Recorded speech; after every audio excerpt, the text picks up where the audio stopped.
Professor Paul Evans, thanks for joining us today. Wanted to start with the detention of the two Canadian men in China. What do you make of that?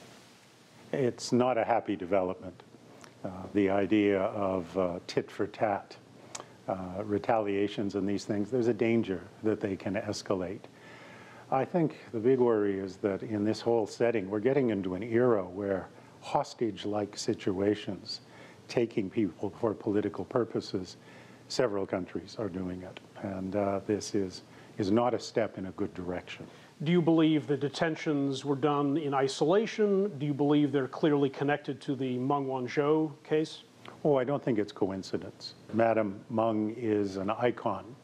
She's a figure, a kind of remarkable princess figure who is fallen into a trap. For China, this is many Chinese, this is a double kick in the shins, a kick in the shins on a woman of a particularly interesting family and pedigree, but also in a company, a kick in the shins against a company that they feel is one of their international champions and playing the international game. I don't think anyone at a senior level in Ottawa wanted this case to happen.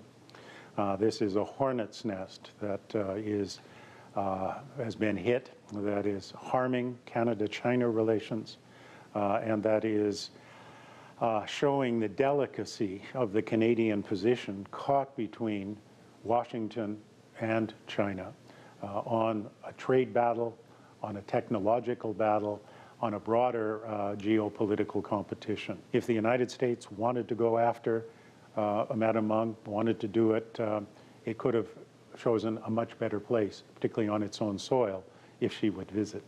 What do you see Canada doing now? What kind of considerations do they have? What kind of things are they weighing at this point? So the first thing is to send that sign, we are a rule of law. There are real limits on what our politicians can do now as our process wins its way forward. I think the second thing is to try to maintain as calm a demeanor as possible. If you had to peer into the crystal ball, what do you think the next few months hold? This is the beginning of something that Canadians are extremely nervous about, that the United States would not just go after companies they don't like, but after individuals. But that's why this is not just a Huawei story, it's not just a Canada-China story, it's where the U.S. is going to go in pushing China and in its new approach to advancing America first. Professor Evans, thanks very much. It's been my real pleasure to speak with you.